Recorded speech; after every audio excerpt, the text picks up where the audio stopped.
Bueno, y para terminar la jornada de ponencias de este día tan especial para nuestra facultad, reafirmación de la academia y de ese sentir universitario que tenemos todos los que desde esta mañana nos hemos congregado en distintas horas y momentos en el día de hoy, en estas novenas jornadas Miguel José Sanz, en homenaje al doctor Leoncio Landáez Otazo. Para cerrar con broche de oro, les vamos a presentar ahora al doctor Benito Amidian, decano de FACES de nuestra ilustre Universidad de Carabobo, junto con el doctor David Ruthman Cisneros, decano de nuestra primigenia Facultad de Derecho de nuestra ilustre Universidad de Carabobo, con el tema de las criptomonedas y los contratos inteligentes. Quedan en el uso de la palabra ciudadanos decanos. Buenas tardes. Hoy, 1 de septiembre, ya dando el cierre final de las novenas jornadas, del cual he sido invitado por el ciudadano decano doctor David Ruthman en la Facultad de Ciencias Jurídicas y Políticas de la Universidad de Carabobo. Estas jornadas denominadas licenciado Miguel José Sanz, en honor al exdecano Leoncio Landáez. Para mí es un honor y un orgullo participar en tan prestigiosa facultad y sobre todo con un tema controversial que sigue creciendo en los ambientes universitarios. Compartiré esta ponencia con el doctor David Ruthman y hablaremos sobre las criptomonedas y contratos inteligentes. Precisamente hablar de criptomoneda y contratos inteligentes, esto nos lleva a pasearnos por lo que serían las primeras concepciones de lo que es un mundo disruptivo.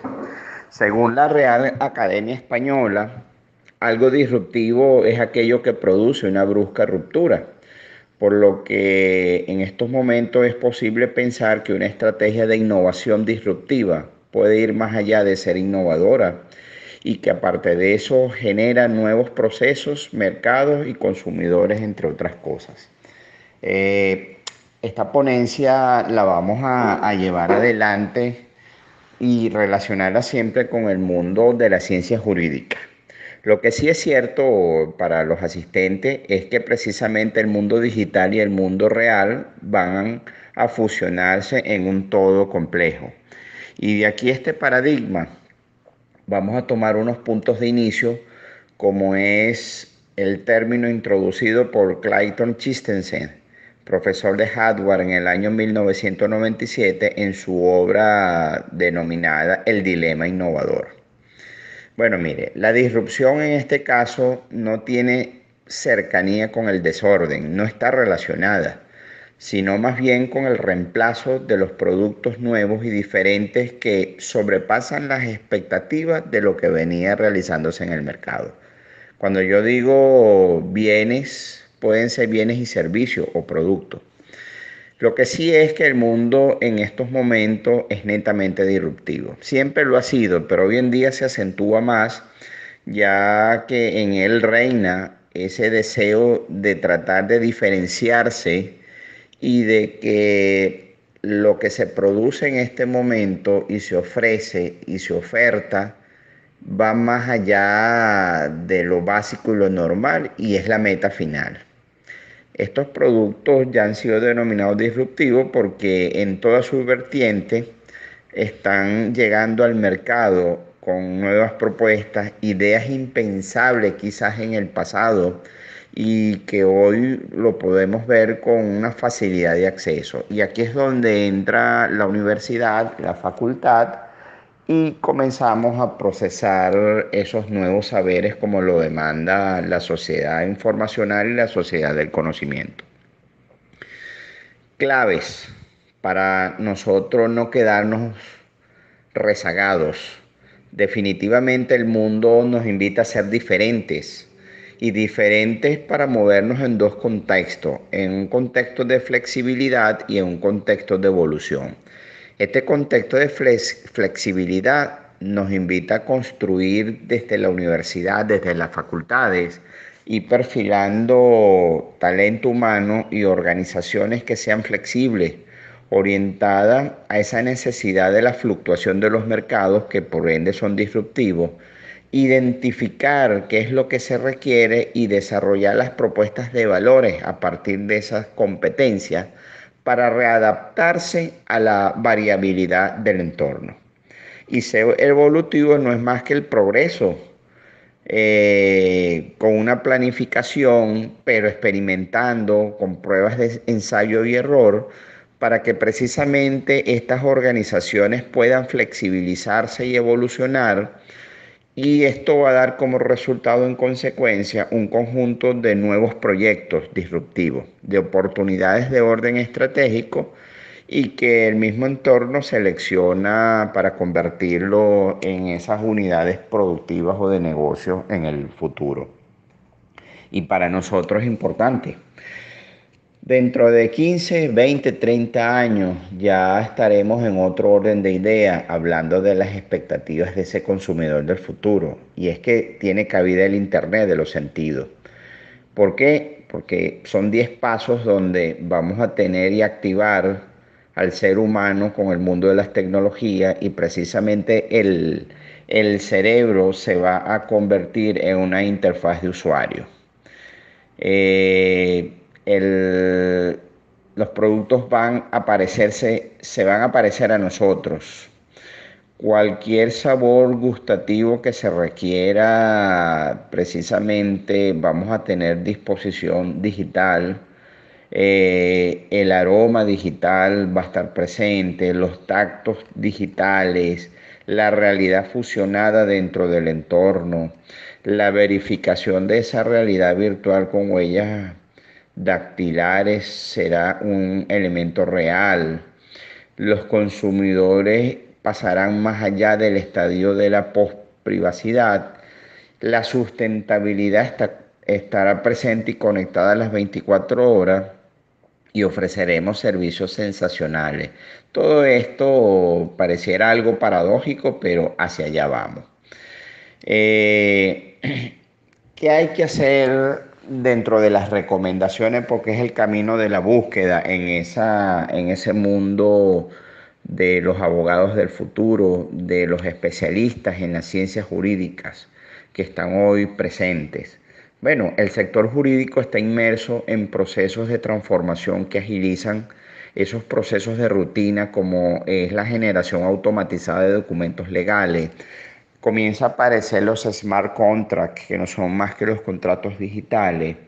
El auge de los software de gestión y tramitación de expedientes, o esas infinitas posibilidades de analizar datos que se aplican con tratamiento en los grandes volúmenes de documentación. Definitivamente se recomienda un conjunto de tendencias digitales, y va a estar siempre circunscrita a la digitalización de las prácticas legales. El abogado cada vez estará más empoderado de las tecnologías.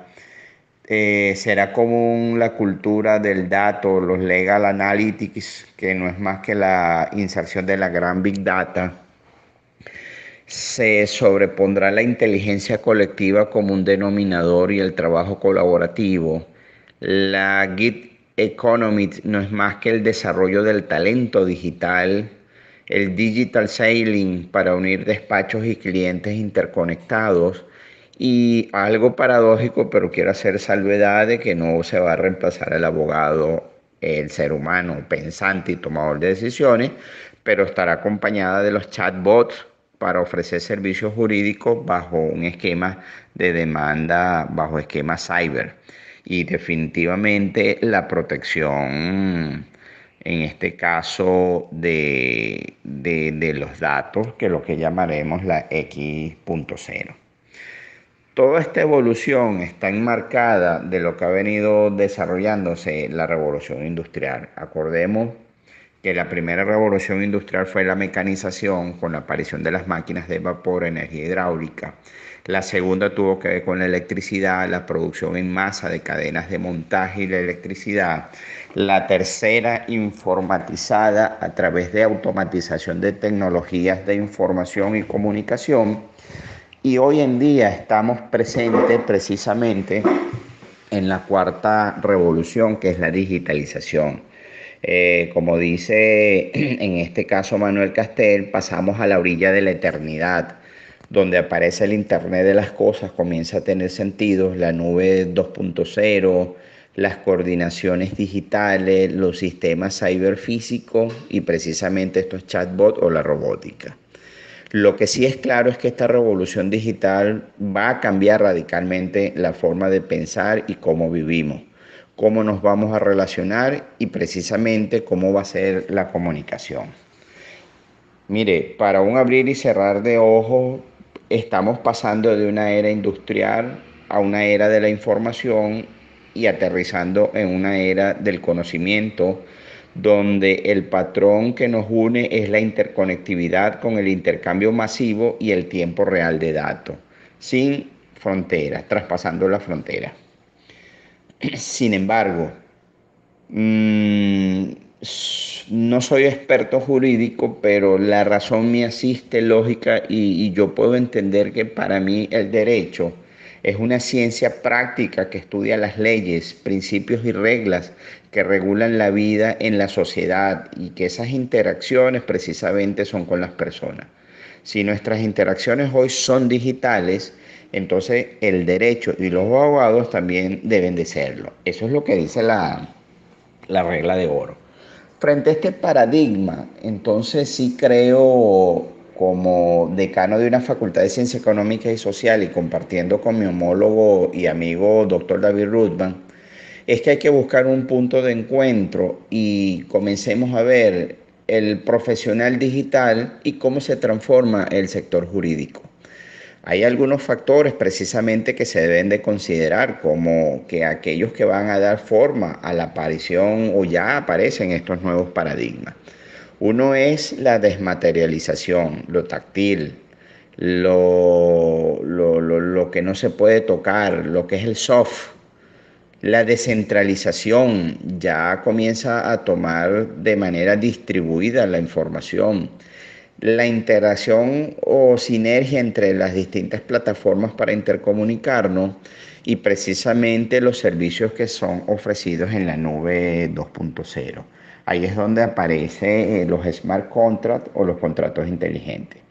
Pero sí debemos tener en consideración que hay que comprender los modelos de negocio y estilos de vida en esta era digital, así como esos grandes retos que representan para el sector jurídico legal, que es un sector que va a ser disruptivo y comenzará gradualmente a pensar diferente. Una gran incógnita, ¿cómo surfeamos este gran tsunami tecnológico? Para surfear este tsunami tecnológico, la razón nos acompaña siempre con la aparición de la incertidumbre. Pareciera que todo es un caos, porque hay una serie de términos donde habrá que hacer estudios y se requieren marcos regulatorios donde los países comienzan ya a pronunciarse y Venezuela no escapa a esta realidad con algunas experiencias, pero aquí es donde se hace presente y omnipresente nuestra Facultad de Ciencias Jurídicas y Políticas y en este caso la integración con ciencias económicas y sociales. Mire, se habla de minería de datos, las criptomonedas, se habla del fintech, de la disrupción que ya lo venimos tomando, el Bitcoin, que es el oro del Internet, los blockchain, que son las cadenas de bloque, los smart contracts, contratos inteligentes, y todo esto subyace en una gran criptoeconomía. Entonces, espero en algún momento ver al criptoabogado, pues. Pero ¿cómo se da todo este caos y estos cambios? Le voy a poner un ejemplo. Las innovaciones van a afectar siempre nuestro modo de vivir y de hacer y producir y cambian de manera drástica. De hecho, hay cosas que comenzaron a desaparecer como productos y servicios que anteriormente se veían como separados de un todo y ahora esta irrupción de la innovación los convierte en un mashup. Vean este ejemplo, por favor, y pensemos. Teníamos un procesador de texto que era la máquina de escribir, un canal que nos permitía voz, que era el teléfono de discado. Los videos eran a través de los VHS y Betamax, los sonidos a través de un equipo de sonido.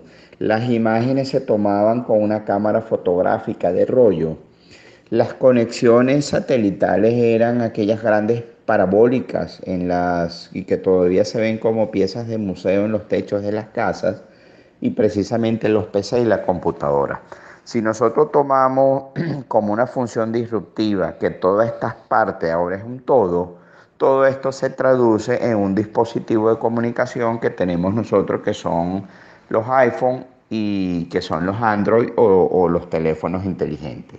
Todas estas funciones que convierten en un multimedia lo tenemos presente y lo podemos realizar. Fíjense que entonces esa hibridación comenzó desde hace mucho tiempo y se fusiona en ese todo. Ahora, vamos a evolucionar hacia el mundo económico y aquí es donde ustedes tienen tela mucho que cortar. Nosotros pasamos una evolución del trueque, de tener el patrón oro como referencia para el valor de las cosas. Luego, para hacer esos intercambios comerciales, apareció la moneda metálica que es el dinero fiat y ese dinero metálico se transforma en un dinero en papel moneda y ese papel moneda siguió avanzando en los últimos 50 años a través del dinero plástico que son las tarjetas plásticas y hemos evolucionado en los últimos 20 años hacia el dinero electrónico. Y hoy en día ya aparece en el tema de las criptomonedas y el ecosistema donde realmente comienzan a interactuar, que todavía es muy incipiente. Yo lo que quiero decir que cualquier situación de elemento, creatividad o comportamiento, tomas de decisiones que se produzcan, rupturas bruscas, en esta realidad que vivimos hoy en día y nos conduzca a un proceso de cambio, sea físico o no, entendemos que es el mundo disruptivo.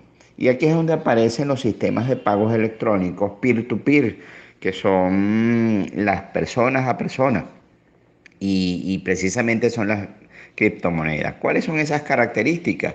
Miren, las monedas virtuales son intangibles, ahí está la desmaterialización, los medios digitales de pago, la interconectividad en las redes y funcionan dentro de una cadena de bloques que son los blockchain. Pero ustedes dirán, wow, ¿y qué es eso? ¿Qué son las cadenas de bloque blockchain?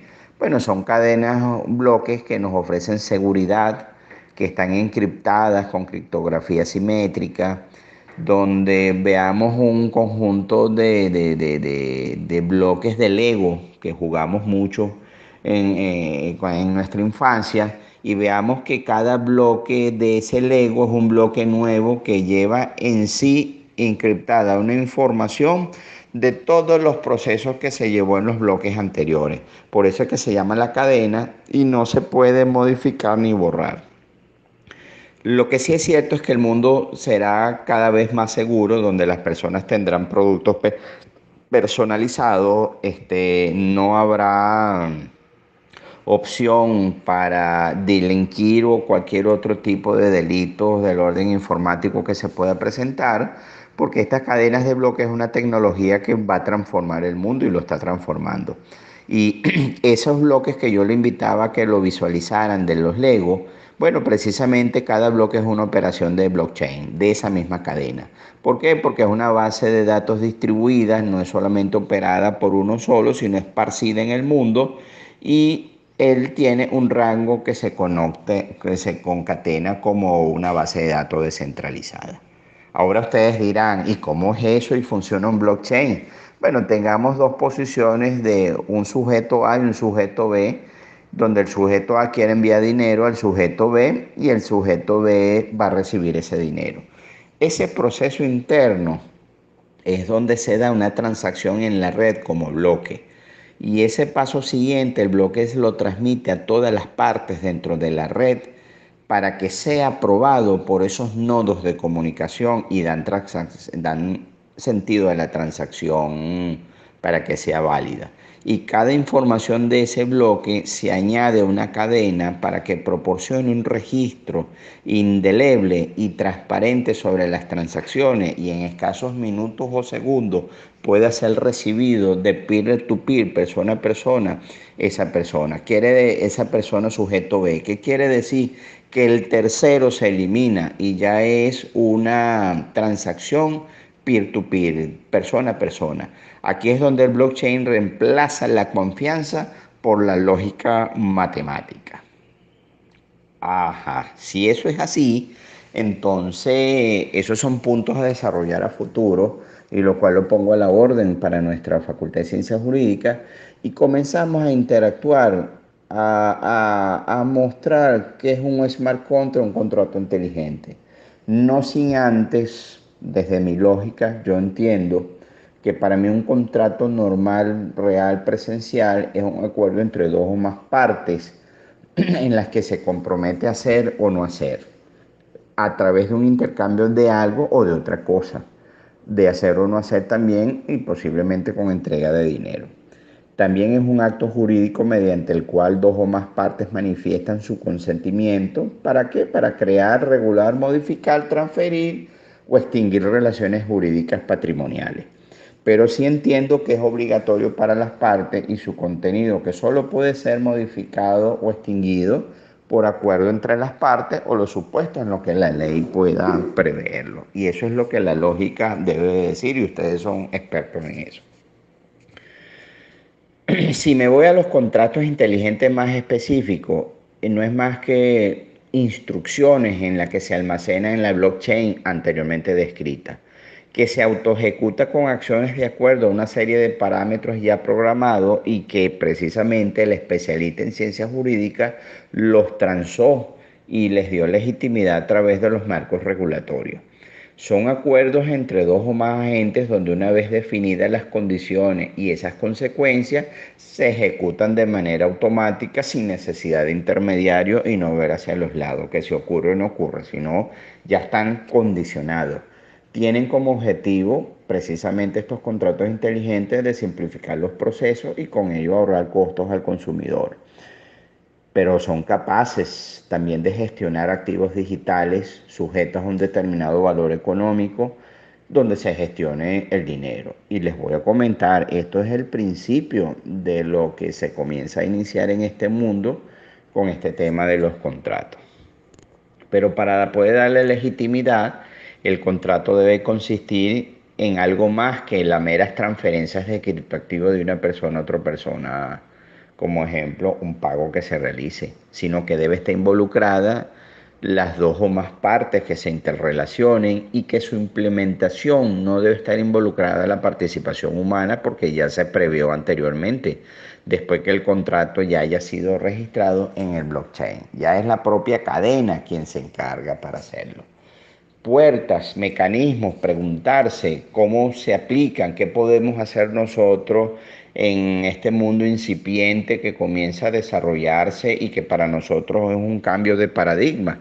Bueno, mire, precisamente hay oportunidades de legislar en la automatización de los pagos, en los registros de cambios de propiedades, los pagos de servicios, la propiedad intelectual que comienza en este mundo desmaterializado, los seguros están tomando auge, las compras automáticas, las smart property o las propiedades o las grandes propiedades y el mundo que hoy en Europa se ve que son las sucesiones, del cual al fallecer un deudo inmediatamente se ejecutan las transacciones. Bueno, ya para ir poco a poco resaltando y encaminándonos y enrumbándonos, porque ya vendrá la participación de nuestro amigo, colega y homólogo decano, doctor David Rudman, yo les dejo una pregunta. ¿Son legales, son ilegales los contratos inteligentes? Eso depende de la mirada y la legislación en este país o en cualquier otro país. Lo que sí, ya para cerrar mi participación, es que les vengo a decir lo siguiente. 5 cambios que están ofreciendo cataclismo en este momento están transformando el mundo disruptivo y el mundo actual en que vivimos, tanto en el trabajo, en el jurídico, en el económico, en el científico, en el educativo. Uno, el cambio disruptivo se convierte hoy en día en la norma. Segundo, la conexión digital está revolucionando las comunicaciones actualmente. Tercero, la complejidad del trabajo está aumentando. Cuarto, el poder jerárquico disminuye, se achata la plana, la de jerarquización y cada vez estamos ya peer-to-peer, person a to person. Y quinto, el cambio está llegando desde los bordes de la organización y aquí es donde la Universidad de Carabobo, la Facultad de Ciencias Jurídicas y Políticas, la Facultad de Ciencias Económicas y Sociales podemos comenzar en unión a dar estos pasos para poder legislar, ustedes desde los marcos regulatorios jurídicos y nosotros desde las leyes económicas para poder producir ese mashup y generar conocimientos y saberes. Y por qué no, que pongo a la disposición que en conjunto podamos construir especializaciones, maestrías, para que podamos dar respuesta en este mundo disruptivo.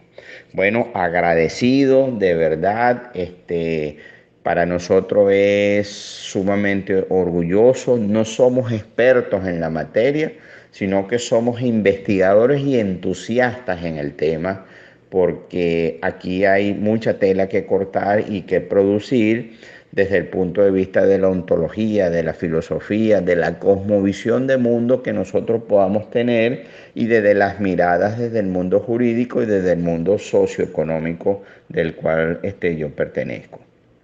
Quiero dejar esta reflexión para que no todo sea humanoide o automatizado, sino más bien desde el punto de vista muy humano, como lo dice Humberto Maturana.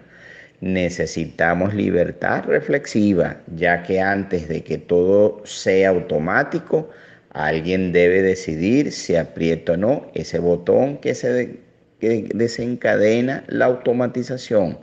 Bueno, que tengan una feliz tarde, que tengan un extraordinario momento donde se haya disfrutado estos tips para que veamos cuál es el futuro hacia donde nosotros debemos dirigirnos. En nombre de la facultad, agradecido al decano por la invitación, a su cuerpo de directores, a los promotores, a los que han trabajado durante todo el día en esta extraordinaria jornada y a los directores y estudiantes de mi facultad y de la Facultad de Ciencias Jurídicas que hoy nos acompañaron. Somos FACE, somos gente próspera, responsable y emprendedora. Arriba la Universidad de Carabobo, arriba la Facultad de Ciencias Jurídicas y Políticas y arriba nuestra Facultad de Ciencias Económicas y Sociales y estas hermosas jornadas. Comparto con lo que dice el decano Rudman, que aquí estamos los decanos, las autoridades, no solamente para gestionar los nudos críticos o el caos que vive nuestra universidad. Aquí también estamos realizando academia, participando, investigando y confrontando los saberes como debe ser en toda universidad. Así que muchas gracias y buenas tardes. Muchísimas gracias, Benito. Saludo aparte de tus directores, los directores de la facultad, de la dirección central que están en este momento conectados. Es un honor tener a la gente de FACES por acá. Con la intervención de Benito, se abre un poco lo que es el debate desde el punto de vista jurídico. Yo no quisiera opinar mucho en el punto de vista económico porque veo que hay gente a favor y gente en contra. Para nosotros se presenta como un desafío. Algo así como aquellos contratos verbis que en el derecho romano se producían debido a al tráfico de comerciantes. El juez Hermes Hermes, el dios del comercio. Nos hablaba un poco que era el juez que lo transmuta todo, y es la transformación a la cual alude Benito. Recordemos hechos en la historia, los fenicios, los navegantes, todo lo que producía esa navegación, cómo se resolvía con el trueque. Es más, el día de Pentecostés, 50 días de la resurrección de Cristo, es definitivamente una actividad, fue una fecha religiosa desde el punto de vista de la naciente iglesia cristiana, pero también era una fecha netamente comercial, porque era la fecha de la cosecha, y por eso el apóstol Pedro de alguna forma habla en lenguas que lo hace interactuar el Espíritu Santo con mucha gente, y todos lo entienden en su lengua vernácula, porque estaban en Jerusalén, que era un centro de comercio, que era un centro poblado importante dentro del Imperio Romano, y se estaban dando intercambio aquel día, 50 días de la Pascua, o 50 días desde que comenzaba la primavera, es decir, era la época de la cosecha. Entonces se daban ese tipo de cambios. Javier, por favor, pon las láminas que te hemos enviado. La disertación, como les dije, se basa un tanto en los contratos inteligentes sobre la visión ética de la economía. De acuerdo a lo que nos quiere significar Fernando Savater en su libro Ética para Amador, que es un tratado a un niño de 15 años, igual como lo hizo Aristóteles con su hijo Nicómaco. Darse la buena vida es la economía. También se aplica a la ética. Darse la buena vida, tener nociones de los preceptos morales o de las costumbres que están en una sociedad, para vivir mejor, ponerse en los zapatos del otro, asumir la otredad para que nosotros podamos vivir mejor. Y en este caso la economía tiene que definitivamente estar de cara a ese bien común, a ese bien de la sociedad, a ese tipo de crecimiento que vive el mundo, y que aún a pesar de diversos modelos capitalistas, socialistas, todavía no han podido resolver el problema de la miseria, el problema de la calidad de vida. Y nosotros nos encontramos frente a un derrotero que es el blockchain. La cual está aquí en mi oficina desde Perdón, trabajar conmigo. Tuvimos una interferencia. ¿Me copia, Javier? Javier. Adelante, decano, adelante. Ok, perfecto. Estamos viviendo una situación en donde los abogados nos presentamos frente a un dilema, como lo afirmó bien Benito, sobre la transformación y la migración de nuestra formalidad. El derecho positivo, como toda evidencia, como toda experimentación, trata de recoger en la letra de la ley las cosas bien especificadas, porque si nosotros recordamos, de acuerdo al 1133 del Código Civil vigente, el Código Napoleónico, nos dice que el contrato es una convención entre dos o más personas para constituir, reglar, transmitir, modificar o extinguir entre ellas un vínculo jurídico. Para nosotros los abogados estamos en una difícil transición, en una suerte de licuefacción, como decía Bauman, y que fue nombrada por el economista Ñañez en la conferencia anterior a la nuestra, en donde nosotros estamos en esta difícil transición que no sabemos qué hacer, por cuanto nosotros estamos atados a la literalidad de la norma. Nosotros en los contratos creemos que hemos digamos, superado los contratos verbis que tenían los romanos, en donde la palabra era un testamento, en donde la palabra se respetaba, esa pacta sunt servanda del derecho internacional, es decir, cumplir lo pactado, y que nosotros habíamos tratado de ponerla en el papel positivo, para que no hubiera dudas.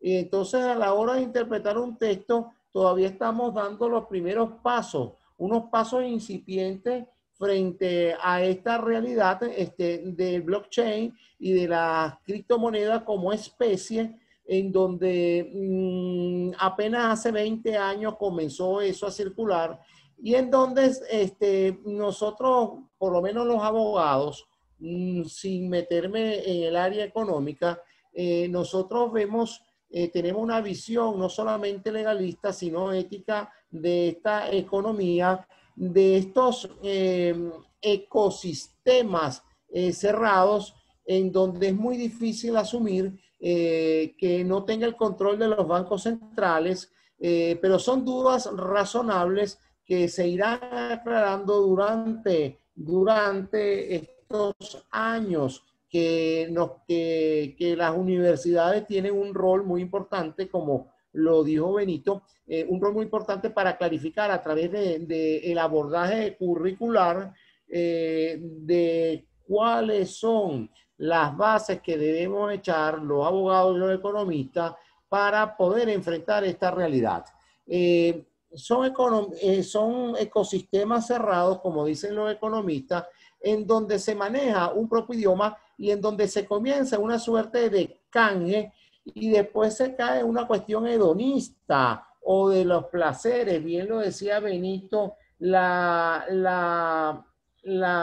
internet de los sentidos, el delivery hacia cómo sentirnos mejor, o como lo que materializó Benjamin Franklin en lo que era el sueño americano, es decir, acumular las pocas riquezas hasta alcanzarlo. Definitivamente ese sueño americano se ha ido cayendo a través del tiempo, por cuanto el sueño americano no es solo trabajar para comer e ir al supermercado, al Walmart, y la calidad de vida no existe como tal, porque no existe seguro social para la gente tiene que estar asegurado, etcétera, etcétera. Para los abogados que nos gustan las evidencias, que creemos en la evidencia, podemos pasar a la próxima lámina, Javier.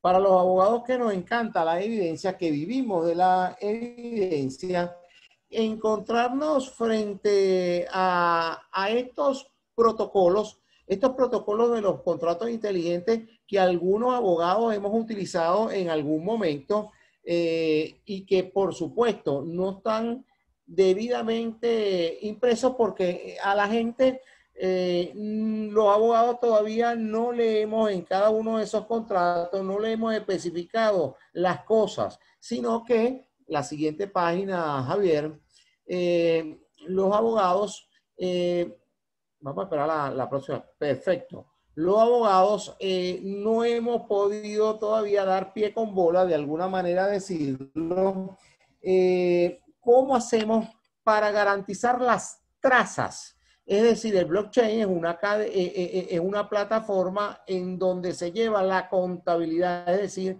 en donde se lleva el registro de las transacciones, pero los abogados, en nuestra literalidad, en nuestra lógica positiva, aún no podemos entender algunas cosas. Benito daba algunos ejemplos en materia económica, nosotros también podríamos dar. Por ejemplo, existen contratos en la clasificación de los contratos de ejecución inmediata. Yo pago o yo cambio, hago el trueque por un bien o por un servicio. Tenemos contratos de adhesión y tenemos contratos de tracto sucesivo, es decir, contratos que se van cumpliendo en el tiempo. Definitivamente, los contratos inteligentes se han visto algunas manifestaciones importantes, como los préstamos, el depósito en garantía, el control de gastos y las herencias y donaciones, como bien lo decía Benito. Pero sin embargo, nosotros, ese pero, valga la redundancia, nosotros vemos con mucha preocupación para los que somos formalistas, cómo hacemos una herencia y donaciones de inmediato para repartirla, los legados y la herencia universal. ¿Cómo hacemos para repartirlos si no tenemos la declaración sucesoral al momento? Por eso Benito también afirmaba que era importante que las notarías y los registros tengan la automatización para poder llegar a eso. Los contratos inteligentes, smart contracts, son autónomos y automáticos. Automáticos, pero desde el punto de vista que pueden implicar la ejecución inmediata o pueden implicar el tracto sucesivo.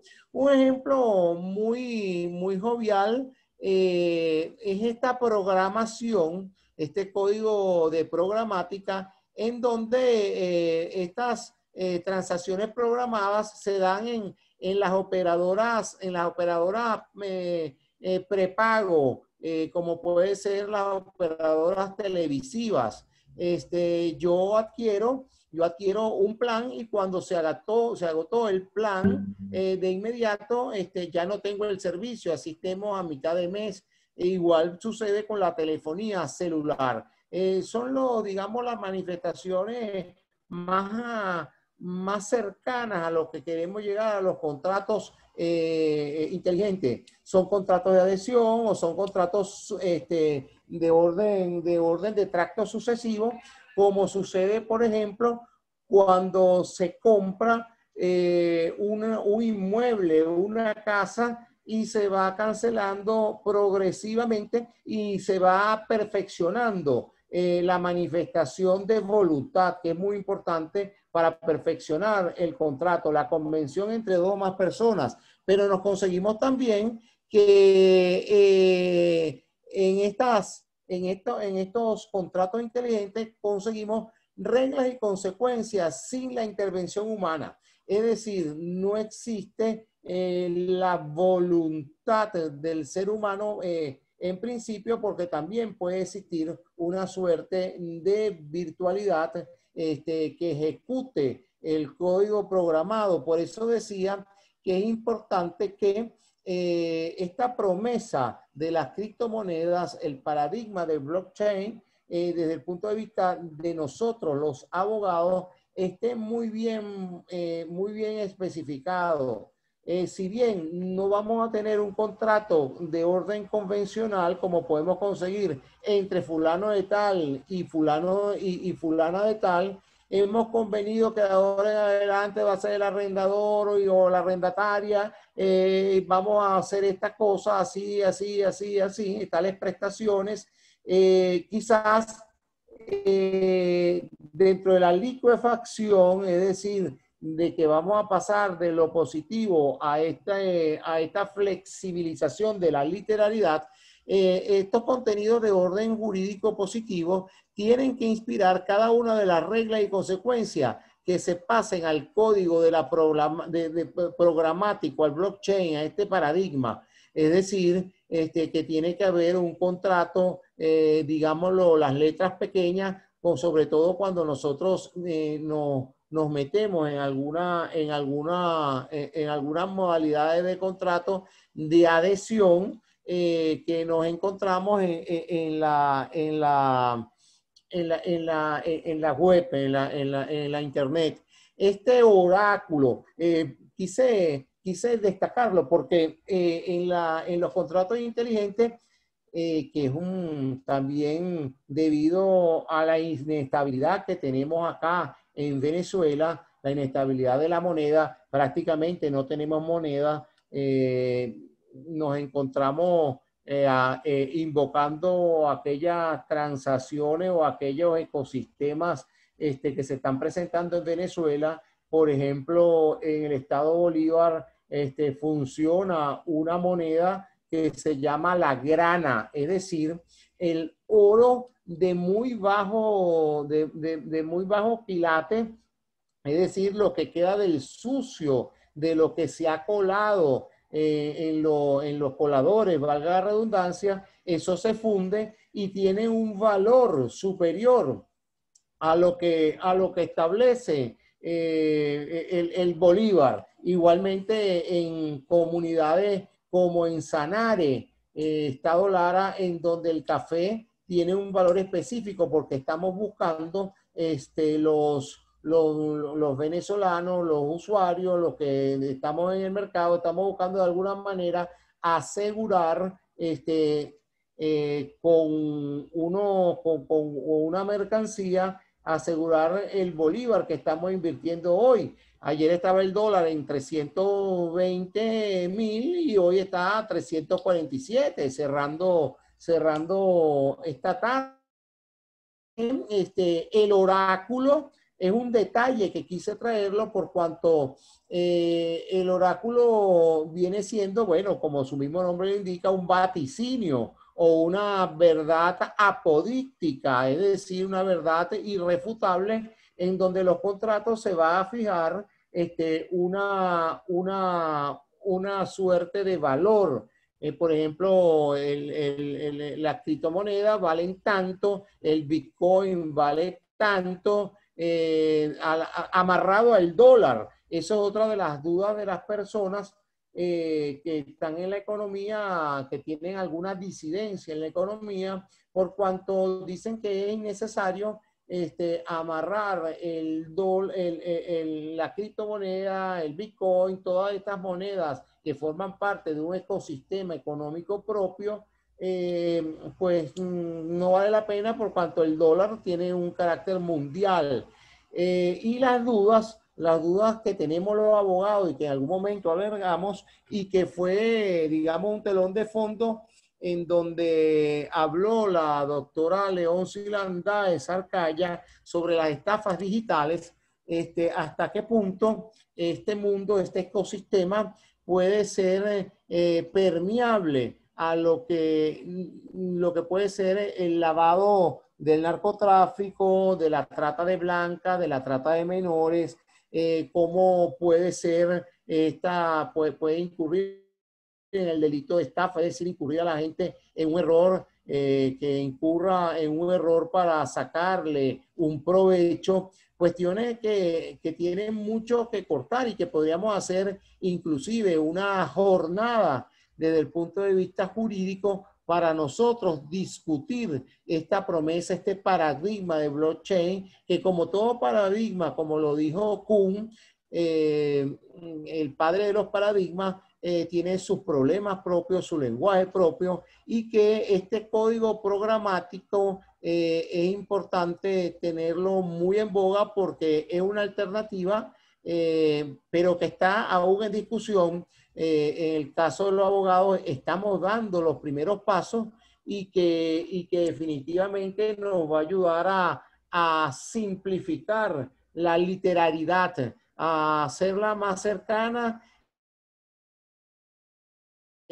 Bueno, es un arma de doble filo desde el punto de vista, de la penalidad, que todavía no se ha podido tipificar desde el punto de vista penal en su totalidad, por cuanto tenemos algunos delitos de estafa, ya un elenco desde el punto de vista del derecho penal especial que conocemos, pero que dentro de la progresividad que nos puede indicar esta nueva herramienta tecnológico-económica, todavía no hemos dado pasos seguros para garantizar, de acuerdo a lo que vemos los abogados, toda transacción económica tiene que ser confiable, tiene que estar revestida del carácter de coercibilidad, es decir, el mecanismo que tiene el Estado, el poder que da el Estado, más allá de una providencia, más allá que unas declaraciones de los colegios de contadores o de economistas, más allá de las proyecciones teóricas o prácticas desde el punto de vista económico, nosotros los abogados todavía no tenemos superada esa parte de la literalidad positivista de la norma jurídica, y que nos ofrecemos desde el punto de vista de nuestra facultad y desde el punto de vista curricular a analizar este marco regulatorio de lo que son los contratos inteligentes, cuyo basamento va a tener un valor en la criptomoneda o en cualquiera de las manifestaciones que se dan en circuitos distintos, económicos distintos a lo que regula el Banco Central como emisor de cada país. De manera que estamos abriendo brechas, estaremos haciendo una investigación de orden experimental bien importante para abrir caminos. Con eso concluyo mi intervención. Yo quiero agradecer al doctor Benito Amidian habernos acompañado en esta tarde. Es muy importante el legajo como decano, como autoridad. Eso nos alegra muchísimo y nos tiene que llenar de satisfacción que los decanos estemos metidos en la academia, en la candela económica, en la candela del día a día, del impartir academia, del impartir docencia, porque muchas veces la gerencia nos carcome, nos corroe y nos hace pensar únicamente en que se fue la luz, en que llegó la luz, en que no hay agua, en que hay que limpiar, en que hay que tener una reunión. Sin embargo, esta producción, esta creación a través de la docencia y de la investigación nos ayorna y nos aligera la vida y nos hace sentirnos orgullosos de la esencia como docentes, nos reafirma en la vocación. Yo quiero culminar las jornadas Miguel José San en su 9ª edición en homenaje a nuestro querido decano, doctor Leoncio Landaes Otazo, destacando la participación de toda esta cantidad de personas que están interesadas en el acompañamiento cualitativo de nuestra facultad, de todos estos ciudadanos que lo que buscamos es formar excelencia, es mantener la información para que se transforme en conocimiento, para que cada cual saque sus propias conclusiones, invitarlos este jueves a las 5 de la tarde a que continuemos con nuestra conferencia, esta vez conferencia de violencia contra la mujer a cargo de la directora del Instituto de Investigaciones Penales y Criminológicas, la doctora María Alejandra Reyes. El martes siguiente, el martes 8, tendremos al primer egresado de la Universidad de Carabobo, el doctor Joaquín Alvarado Enrique, que nos hablará un poco sobre qué nos tiene que decir Roma a la sociedad actual, de manera que estaremos conectándonos, no solamente desde el punto de vista de la virtualidad, sino de la reflexión que nosotros queremos hacer. Yo quiero dar las gracias a todos los que han hecho posible este esfuerzo, a este equipo invalorable e invaluable representado por el profesor Javier Herrera, por el profesor Jesús Calderón, por la profesora Amelia Ordaz, por el profesor Francisco Gelance, y por todos y cada uno de los que han hecho realidad esta entrega, a la licenciada Geisy Ochoa, a nuestros directores que han estado acá, los de la facultad, los de la dirección central de la universidad, a los de la Facultad Hermana de Ciencias Económicas y Sociales, que nació hace 60 años de nuestra primigenia Facultad de Derecho. Quiero darle las gracias a todos por este momento, por la selección de las imágenes, por la calidad de los ponentes, por la profundidad de sus reflexiones, por la calidad de las manifestaciones culturales que hemos presentado a través de esta jornada. Agradecerle a nuestra rectora, Yesidivo de Romero, la rectora magnífica de la Universidad de Carabobo, su participación en la inauguración, a la familia Landaes Arcaya, que también estuvo presente, tanto la viuda como los hijos del extinto querido Leoncio Landaes, a todos y cada uno, a nuestros egresados, a nuestros estudiantes de pre y posgrado, a nuestros aspirantes del curso introductorio de las 4 carreras, a todos los que han cooperado con nosotros, como la doctora Celina Alfonso, que es la directora del CENAMEC, en donde todos nos hemos conjugado en un solo esfuerzo que es dar razones al mundo para vivir y para esperar.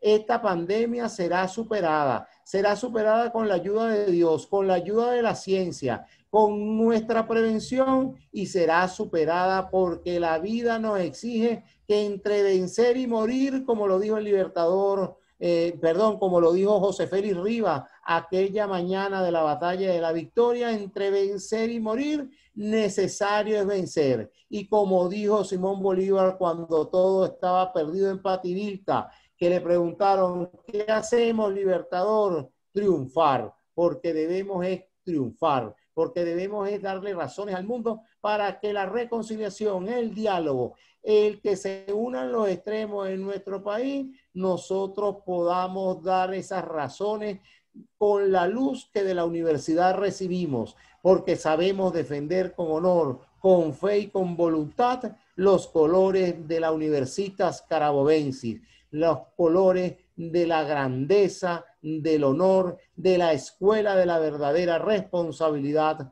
como lo dijo nuestro rector fundador, el doctor Alejo Zuluaga. Con fe y voluntad transformaremos la academia, y dejo en uso de los micrófonos a nuestro hospedador, el profesor Javier Herrera, el cual nos brindará una pequeña canción para culminar esta jornada importantísima. Que Dios bendiga a la Universidad de Carabobo, que viva esta bendita Venezuela que tanto amamos y que tenemos arraigo con ella. Gracias a todos los que se conectaron de todos los lugares del país y del mundo. Vi por ahí gente de Valle de la Pascua, gente de España que estaban haciéndose presente en este día. Muchísimas gracias a todos. Que Dios nos bendiga. Gracias.